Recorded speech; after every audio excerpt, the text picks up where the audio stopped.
We were supposed to have some last week, but it rained, so we moved Con on. permiso. But our retreat that's outside to here.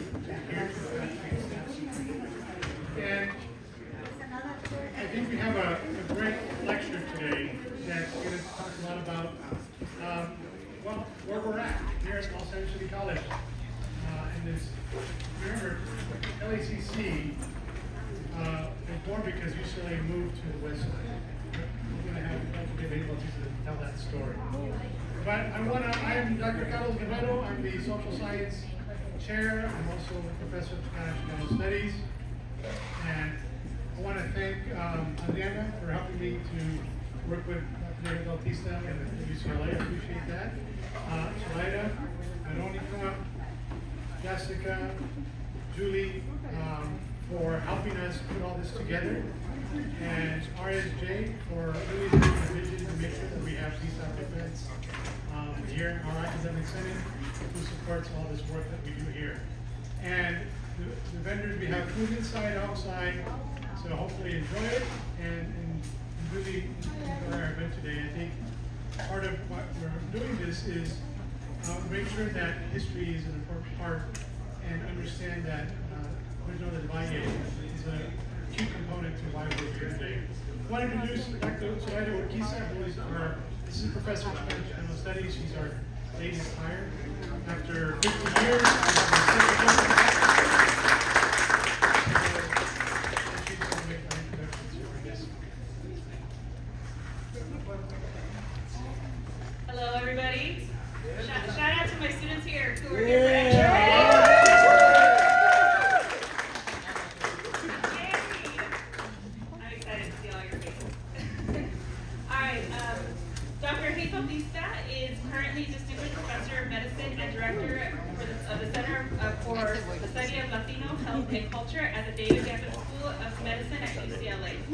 He graduated from UC Berkeley and completed his doctoral work in basics at the University of California Medical Center, San Francisco. Dr. Bautista served on the faculty at the School of Public Health at UC Berkeley until 1987 when he took his current position at UCLA.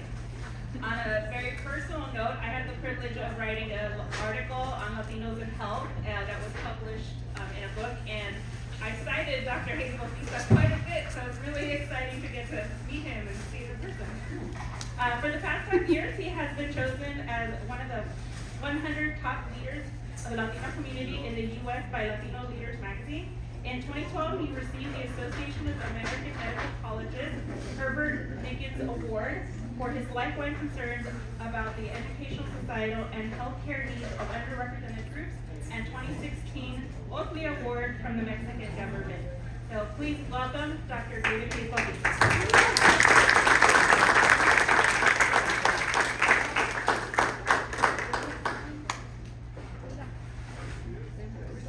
We have an orphan phone that somebody's left up here. You left the cell phone. Oh, it's yours. Oh, okay.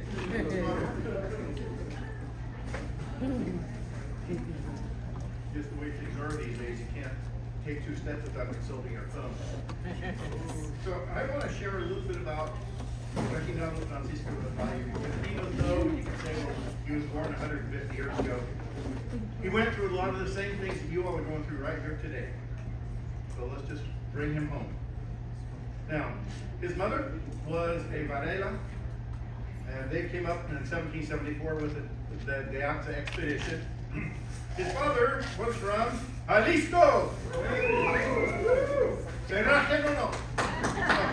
Okay, came from Jalisco in 1825, and then he took over the Rancho Camalos of Ventura County.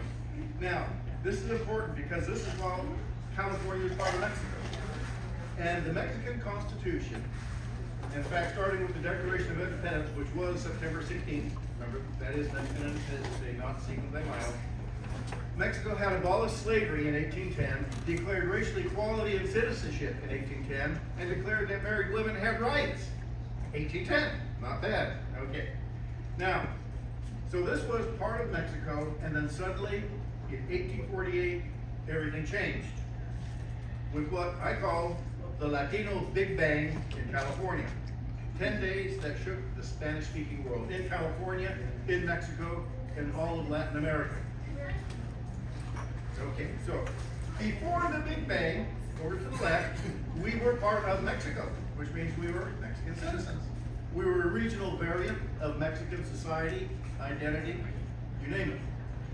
But on January 24th, 1848, the first day of the Big Bang occurred, which was the discovery of gold.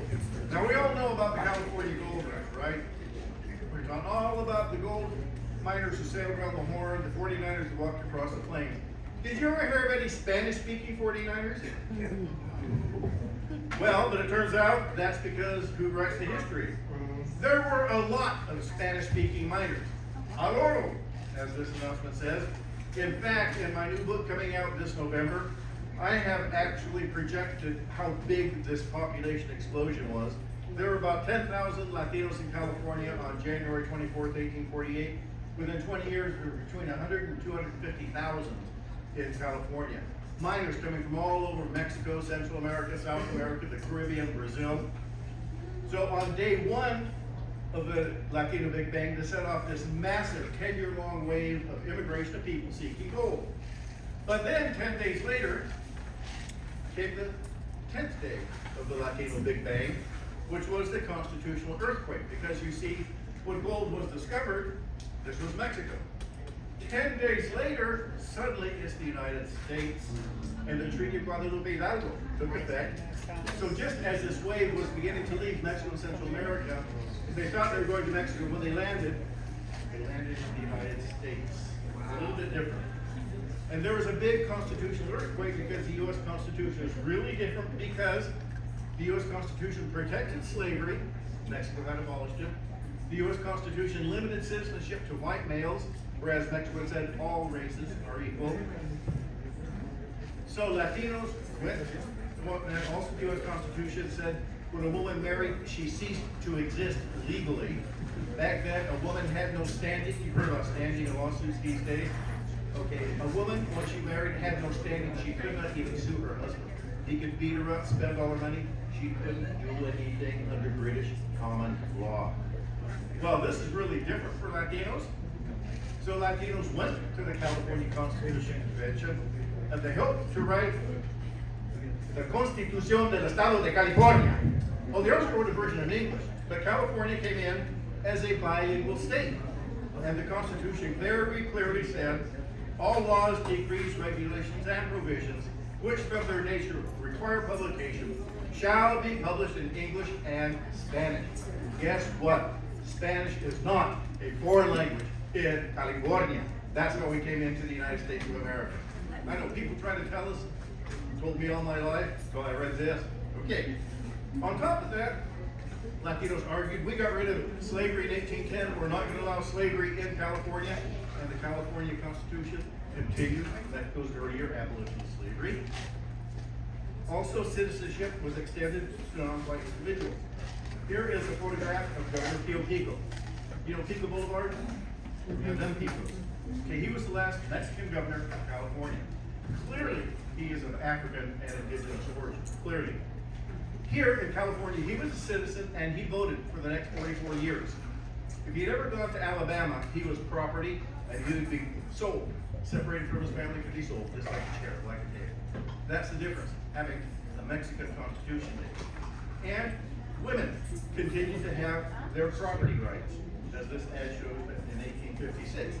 As this Petra Varela de Rubio was saying, this is my orchard. You keep your cotton picking hands off my fruit. So this is how the Big Bang worked. Within 10 days, we went from being a regional variant of Mexican society and identity. We got kicked into totally something new. We're now part of the United States. We're starting to become bilingual and bicultural. And that is basically what we are today, because of those 10 days of the Latino Big Bang. But these issues of race, slavery, citizenship, freedom, tore at the United States, and finally, the American Civil War erupted. Well, Latinos looked at the sides. There was the slave states. There was Abraham Lincoln. They said, well, Lincoln's fighting for freedom. equality, and democracy. The slave states were fighting for slavery, white supremacy, and elitist plantation rule. We're going to support Abraham Lincoln and the United States. And not only with words, Latinos entered the fighting services. There were 4 units, for example, of Spanish-speaking United States cavalry recruited here in California. Troop A from San Jose, Troop B from San Francisco, Troop C from Santa Barbara, and Troop D from here, from Los Angeles. And this is our artist's conception of them riding, they're chasing down Confederate bandits. So Latinos bet the ranch on Abraham Lincoln and the Union. They said, they felt if the Confederate wins, if the slave states win, and they want to push out to California, okay, what's that going to do to us? We're not white. That means we don't vote. That means we could be also sold as slaves. What's going to happen to women's property? So the Civil War was very personal to Latinos in terms of their daily life. The problem is, from the very first battle of Bull Run, for the next 3 years, the slave state armies rode straight to victories. They won battle after battle after battle after battle. Meanwhile, the Spanish language newspapers, and yes, we had Spanish language newspapers here during the Civil War, were informing Latino readership of defeat after defeat after defeat for the Army of Freedom and Equality. So Latinos were scratching their heads thinking, oh man, this is bad. Could things possibly get worse? And then they do. Enter Napoleon III, Emperor of the French, who was very friendly with the slave states, did not like this idea of freedom and equality, and he had an idea to help the slave states. He had an unemployed nephew, Maximilian of Austria. So he said, well, what if I go and send my army into Mexico, get rid of this pesky republic, get rid of that pesky constitution, and install Maximilian as emperor, and then he can make an alliance with the slave states. So early in 1862, he sent his troops marching towards Mexico City, again, as the slave state armies were winning battle after battle after battle, and people were thinking, this Civil War is over. How can anybody resist the French? He's going to have his emperor, they're going to make an alliance, he will recognize the Confederacy, Civil War is over. But in order to get to Mexico City, the French army had to pass through the town called Puebla on what day? The 5 de Mayo of 1862. And guess what? They didn't make it to Mexico City. They were roundly defeated. 3 weeks later, the news arrived here in Alta California. This is from La Voz de Mexico Post in San Francisco. Just 3 weeks later, ¡Viva Mexico! ¡Viva la Independencia! Retirada de los franceses. They were roundly, soundly beaten, thrown back to the strongholds of Veracruz and Orizaba, and gave Lincoln time to find a general who could win a war. Well, as soon as news of that occurred here in California, there were spontaneous celebrations of the Battle of Puebla, fought on the 5 de Mayo. And a year later, Latinos kept celebrating the 5 de Mayo, not as a Drinko de Mayo, not as a consumer thing, as a celebration of basic human civil rights. Freedom versus slavery, equality versus white supremacy, democracy versus plantation rule. And all through the Civil War, this is an announcement of a 5 de Mayo dance held just the following year, the first anniversary of 5 de Mayo. We had big celebrations here, always. This is one in Los Angeles, 1864. Stockton, 1864. 5 de Mayo in San Francisco. 5 de Mayo in Guarnitos, that's up by UC Merced, it's a mining town. 5 de Mayo in San Andres, that's in Amador County. 5 de Mayo in Sutter Creek. You ever heard of Sutter Creek wines? Nobody wants to get a gallon of wine pretty cheap in Sutter Creek. But hey, they're doing 5 de Mayo in 1865. 5 de Mayo in Virginia City, Nevada. I mean, Latinos really supported the notion of freedom, equality, and democracy. Such that when Lincoln had to run for re-election in 1865, and his army was still losing, and it wasn't clear he was going to be re-elected. In fact, he was so sure he wasn't that he wrote the letter to his successor saying, you open this letter, read it, we've lost the Civil War, the South has won. Here's what I suggest you do. But Latino said, no, we must stand firm. And notice this advertisement, trying to animate the vote for Abraham Lincoln. Look at the flags that illustrate it. The Mexican flag, asking U.S. citizens to vote for Abraham Lincoln, and the U.S. flag, para presidente, Abraham Lincoln. So Latinos were big time into the issues of freedom versus slavery, equality versus white supremacy. And thanks to their support, finally in 1865, the slave state army surrendered. And 2 years later, the Maximilian, the emperor of so-called Mexico, was captured, tried, and executed, and Latinos were able to breathe a sigh of relief that their children were to grow up under freedom, equality, and democracy. And that is the origin of this event that we call El Cinco de Mayo. Nothing to do with alcohol. Basic human civil rights. Now, I'm saying this because Reginaldo Francisco del Valle lived through all of that. So this is how, as he was growing up, the Cinco de Mayo was new. The Civil War was fresh. So here he is, born here in LA, by La Placita, in 1854. Now, remember, gold had been discovered, suddenly California was part of the U.S. You know, if it weren't for the Treaty of Guadalupe Hidalgo, the gold rush wouldn't be part of Mexican history. You wouldn't have heard about it here, it was in Mexico. But because of the treaty, it's now U.S. history, it's California history. And unlike his parents, he was a U.S. citizen the moment he was born, and he was bilingual and bicultural all his life. He went to, actually he was tutored at home, but there were bilingual Spanish language schools. This is one here, the Escuela Pública Española on Bath Street.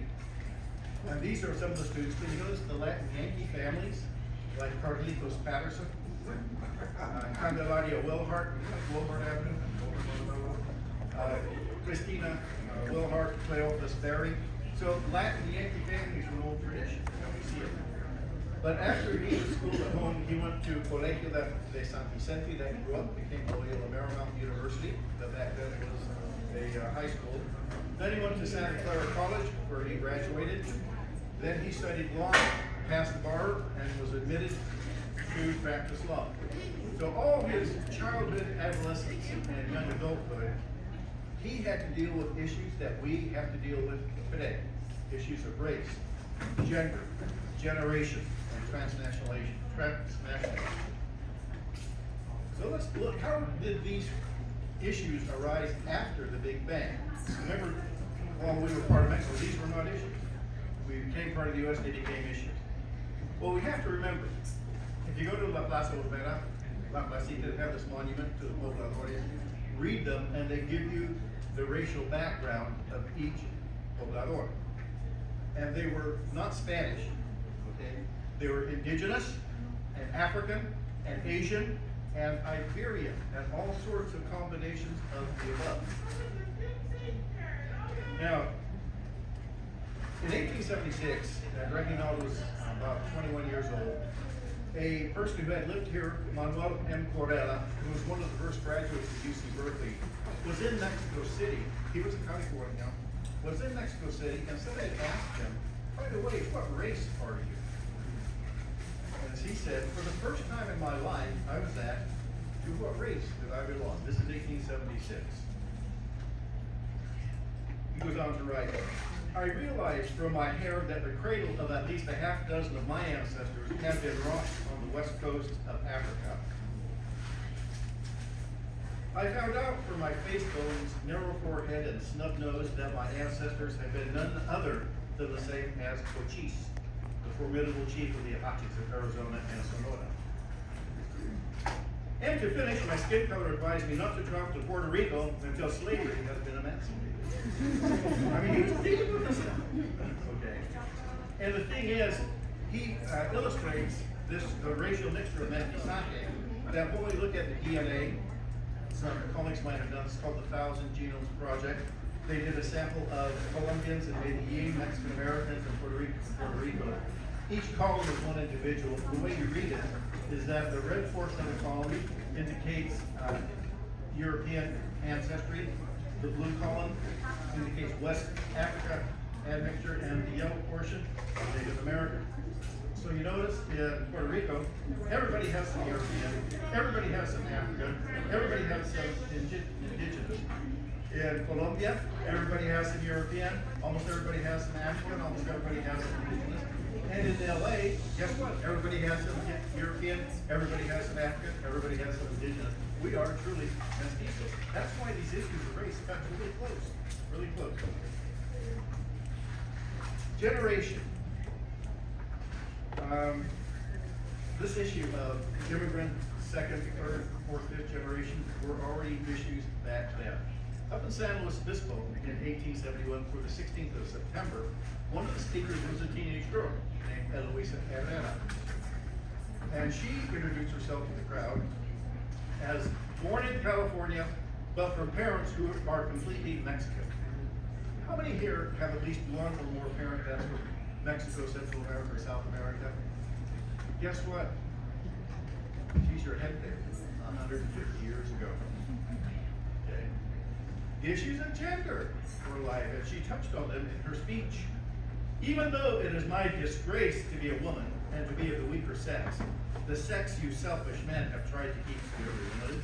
I mean, this is an Independence Day speech. She's saying, let's do this independence all the way. She had to deal with this. And transnationalism. And she continued, I was born in a country that is not mine. And she was born because she didn't feel like she belonged. Beneath the shadow of a foreign flag that once was our enemy, and even today does not treat our flag with good faith and friendship. Does this all sound familiar? It's nothing new. Nonetheless, Francisco P. Ramirez, who was an admirer of Del Valle, said this in 1859. Nothing is more certain than this. We, and he's speaking, writing this in Spanish to California, he was in California, we are Americans in name and being. We are native California Americans, born on the soil, and we can exclaim with the poet, this is our own, our native land. Period. 1859. So these issues did go away, and when Reginaldo del Valle was an adult, passed the bar, as an attorney, he had to deal with these issues. In 1880, he ran for the state assembly, and won, representing Los Angeles. He was bilingual, he was bicultural. Now, that wonderful California Constitution of 1849 was thrown away in 1878. They wanted to rewrite it because it gave too many rights to non-whites. It took away the vote from the indigenous. It made African Americans go to separate schools, and they wanted to do away with Spanish as an official language. Del Valle, as a young first-year assembly person, his first bill was to try to stop taking away the Spanish-speaking rights. He failed, but he gave notice. I'm not giving ground to anybody. When I think something is important, I will fight for it. And one of the things he fought for was higher education here in Southern California. Del Valle had this idea of bringing higher education to Southern California, but he was at a real disadvantage.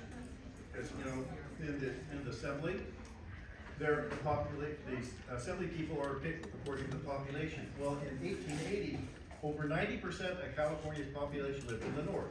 That was because of the gold rush. Less than 10% lived in the south. That meant there were very few representatives from Southern California, a lot from northern. In 1880, all the state institutions, schools, hospitals, courthouses, prisons, you name it, were all up in the north. Because that's where the people went, where the folks were, that's where the institutions were. But in 1880, the San Jose State Normal School burnt down, needed to be rebuilt. Well, the population of California had grown from 1849 to 1880. So there clearly, you want to rebuild this one, but there's so many people now, we need a second one, but where should we put it?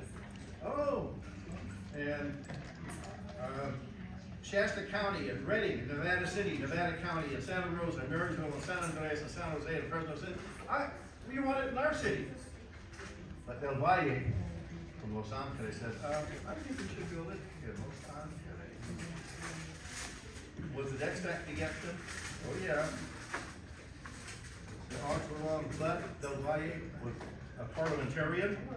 Later on, when he was in the Senate, the LA Times described him as Senator Reginaldo Francisco Del Valle from Los Angeles is the parliamentarian par excellence in the upper house. No one ever thinks of appealing from his decision. He knew how to get things done. And he got them done. In 1881, he founded the predecessor institution, the Southern branch of the State Normal School in San Jose. And this is recognized in 1937. While in the Senate, he secured for Los Angeles the state normal school against all these other competing areas. And these other areas were offering land, buildings, money. He got it done. Then he got it funded. He got it built. It was the first state institution, and he was proud that the first state institution was not a prison. It was an institution of higher education. But it was a branch for the state normal school. But he didn't end it there. As he went into the Senate, he wrote the legislation that made it a freestanding institution. It was no longer a branch. It became its own. It became the Los Angeles State Normal School. It stands proudly independent. He was a constant speaker at their graduation, and people always said, we owe our existence to Magnado Francisco del Valle. Well, by 1904, the original state normal school was already overcrowded. It originally stood over where the city library is, needed more space. Found some space here. So they built a larger campus of the state normal school here. And this is the old Mills Hall, right here on the Vermont side. But along came another wave of nativism, and we're going through a wave of nativism.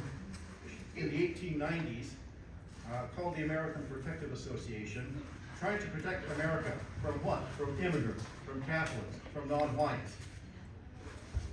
As you see here in this other cartoon, the thought was, well, if you let Catholics vote, the Pope's going to call them and tell them how to vote. We'll lose our democracy. Conspiracy theories, nothing new. And so Del Valle was interviewed by the local newspaper called Las Repúblicas about los APA, American Protective Association. And he was pointing out, to begin with, heroes of the American Revolution, heroes of the American Civil War were Catholic. Well, does that mean you're not able to be a citizen? And what about immigrants? What have they brought? Et cetera, et cetera. He did not like them. And the APA won the elections, but after 2 years in office, they were so inept, they still couldn't build that wall, that they fell out of power. Then in the 1910s, just right before World War I, again, another wave of nativism, the Ku Klux Klan resurged. And Del Valle and the Spanish language community followed everything that was happening. They knew about the Ku Klux Klan, they knew what they stood for.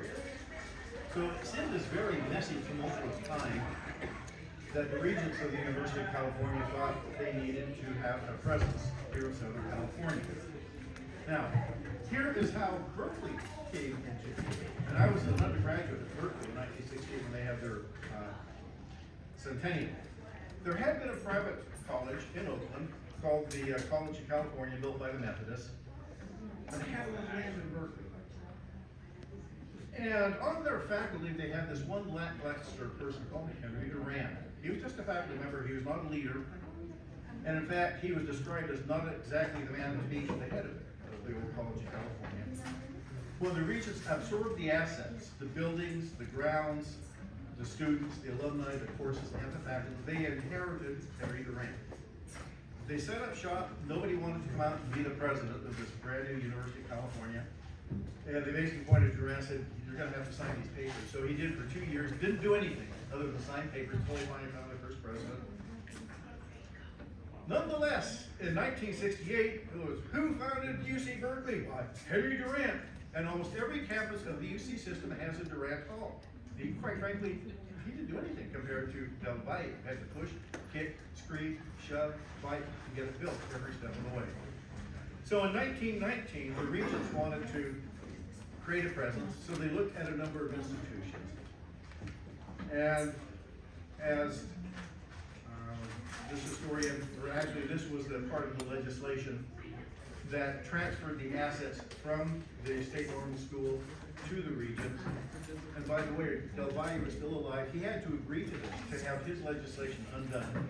In the place and on the site of the Los Angeles State Normal School, the regents of the University of California shall conduct at Los Angeles a branch of the University of California. And that was right here at this site. Now, Los Angeles County, the day that the LA Normal School was founded in 1881, there were only 30,000 people in Los Angeles. At this time, there were over 1 million. 33,000, that's a lot, very rapid growth. So already this building was too small. So that's when UCLA needed to expand. And what they did is they looked around where they could go, and there was this old rancho out towards Malibu called the Rancho San Jose de los Buenos Aires. San Jose de los Buenos Aires, and today it's called Bel Air. Buenos Aires. But now we're muy afrancesado. Buenos Aires. No. In fact, the one who owned it was an Indo-Afro Mexican. His name was Marcos Alanis, clearly of African and indigenous origin. He owned the ground that UCLA sits on. He died, sold it to one of the Sepolas, and in 1915, the Janus brothers were building homes out in Westwood. They wanted their value to rise. So they offered the Regents, well, you have some ground, we'll sell it to you at a discount. They didn't give it, they didn't donate it. You went and buy it. Oh, here he is, here's Marco Alanis. Here he's clearly Indian and African.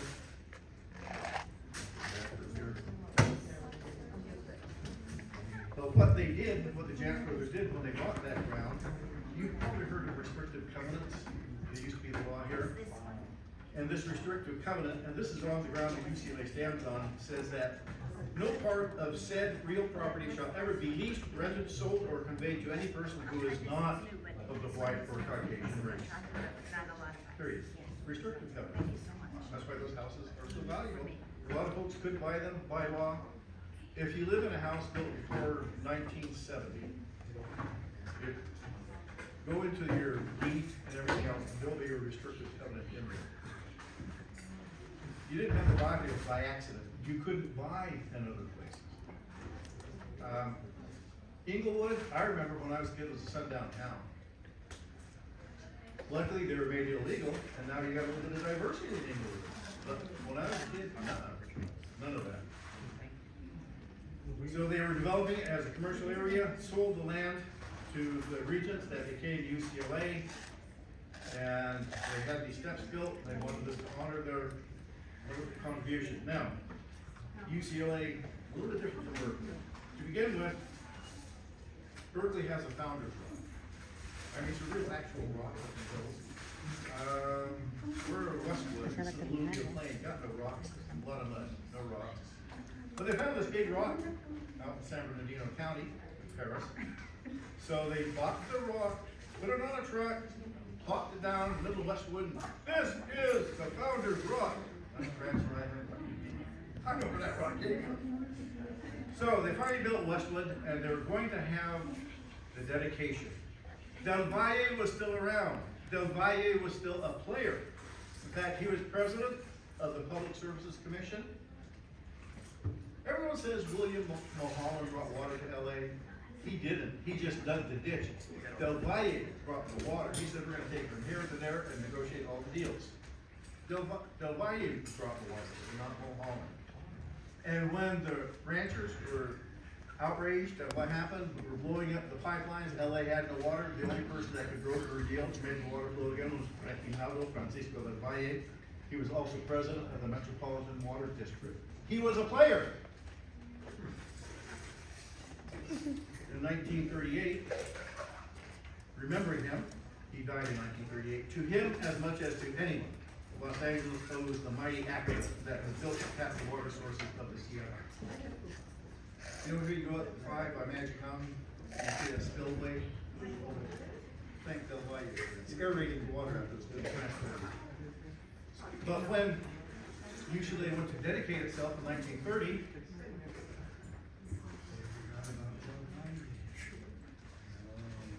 they forgot about the state normal school. And here Del Valle had fought and kicked and screamed to bring the state normal school into existence as an independent freestanding unit. But he was not asked to be an orator, and he was known to be a very good orator. They didn't ask him. He was not thanked by any of the other speakers. In fact, he wasn't even mentioned. He was not part of the academic procession, and I've looked at the guest list. He wasn't even invited. And the predecessor institution, the state normal school, is only mentioned once, period, in 3 days. Borrón, cuenta nueva, as they say, just wipe it out and let's start over. Well, Del Valle lived for 8 more years. He didn't die until 1938. And in 1938, as he looked back, remember he was born in 1854, shortly after the Latino Big Bang, dealing with race, gender, transnationalism, generation, everything else.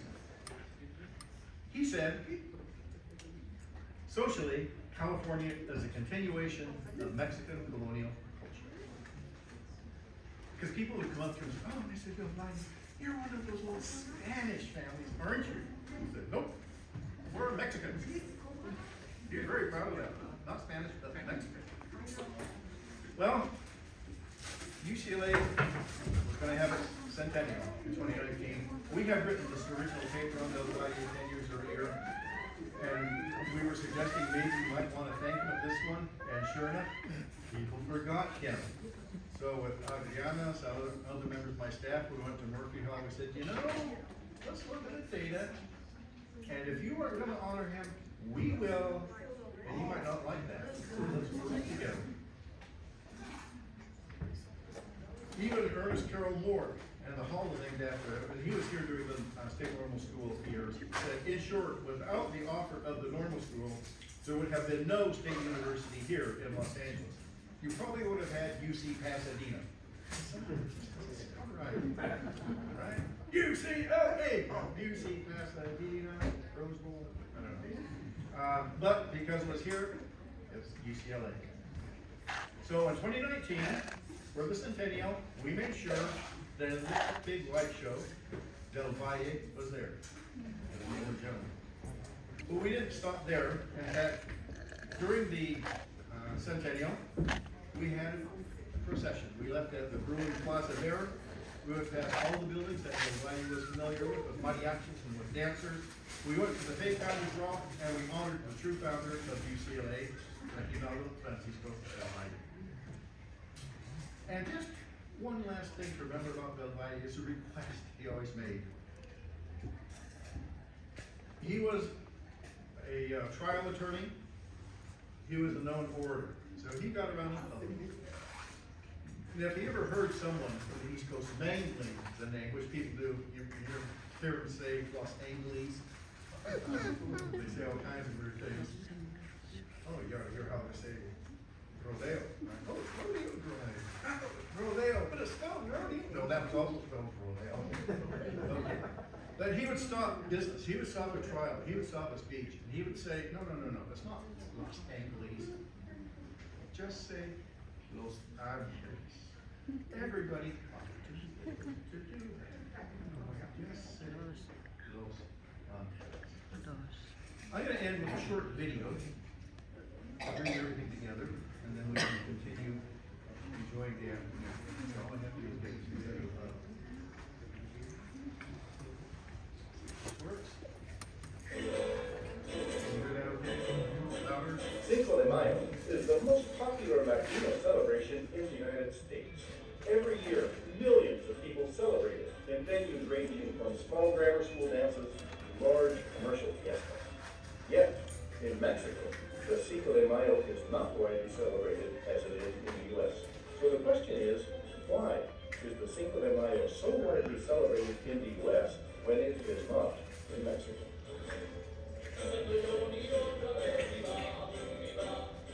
The answer is that the public celebration of Cinco de Mayo was created by Latinos living in the American West, California, Nevada, and Oregon during the dark days of the American Civil War. Wait a minute, Latinos in the American Civil War? What is that all about? During the American Civil War, many Spanish language newspapers were published in California. In Los Angeles, El Amigo del Pueblo, and for example in San Francisco, El Eco del Pasillo. We can read these Spanish language newspapers today, and we can hear Latino voices speaking to us from 150 years ago. At times, the voices tell us about Latino daily life, restaurants serving Mexican food, musicians provide tunes, musical and theatrical performances, births of the next generation, weddings, and deaths. We also hear the voices of Latinos concerned about policy issues that were tearing the United States apart, like slavery and race. When the American Civil War erupted, Latinos supported Abraham Lincoln and the United States against the Confederate slave states who wanted to create a new nation built upon forced labor held in chains. Latinos took up arms against the slave states. Major Jose Ramon people organized war troops of Spanish-speaking United States cavalry. But from the very first armed encounter of the Civil War, the slave states rode a streak of luck, winning battle after battle, while the Spanish-language newspapers informed Latino readers of defeat after defeat from the United States Army. And then, things got worse. Taking advantage of Lincoln's preoccupation with the Civil War, Napoleon III, Emperor of the French, sent his troops marching towards Mexico City to overthrow the constitutional republic headed by President Benito Juarez and install Maximilian of Austria as the Emperor of Mexico, who would then be free to cooperate with the slave states in the rebellion against the United States. But the French troops were stopped dead at the Battle of Puebla, fought on Cinco de Mayo of 1862, and could not reach Mexico City to create a slave state friend south of the border. In California, Nevada, and Oregon, Latinos spread the news of the unexpected victory of Cinco de Mayo and immediately began celebrating this first major victory with the Latino music and dances of the American Civil War.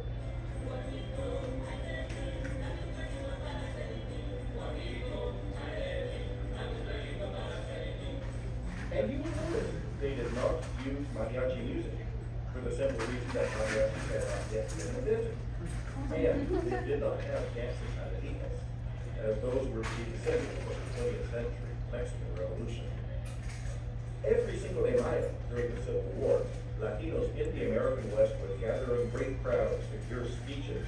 On this great day of Cinco de Mayo, we remember the power of hope, the power that we were overcome great odds, and we remember we won the past, and we will win again. They would march in huge parades. Today, we band together to join our brothers and sisters in Christ. Speakers would remind Latinos that they were struggling against both the slave states and their potential ally, the Emperor of the French, Napoleon III. We unite to raise money, people, and any other resources we can spend from to fight for independence. After the parades and speeches, Latinos gathered in meeting halls and in private houses to renew their energy to stop the slave states and the French in Mexico, using the music and steps they were familiar with.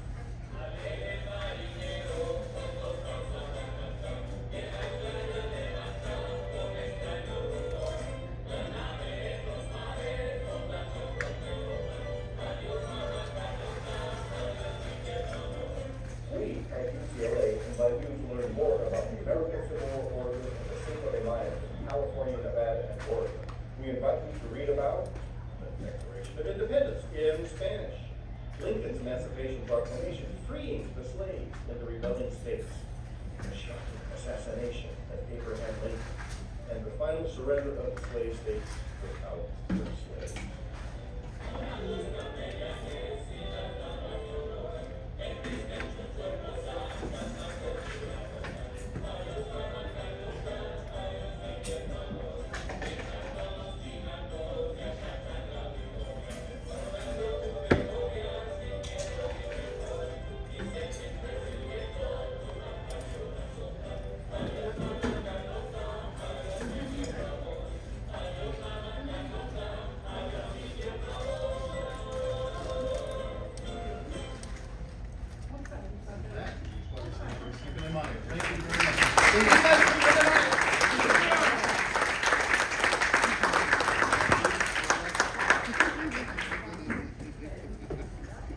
Si te gustan mis videos, suscríbete a mi canal, dame un like, dime desde dónde ves mis videos.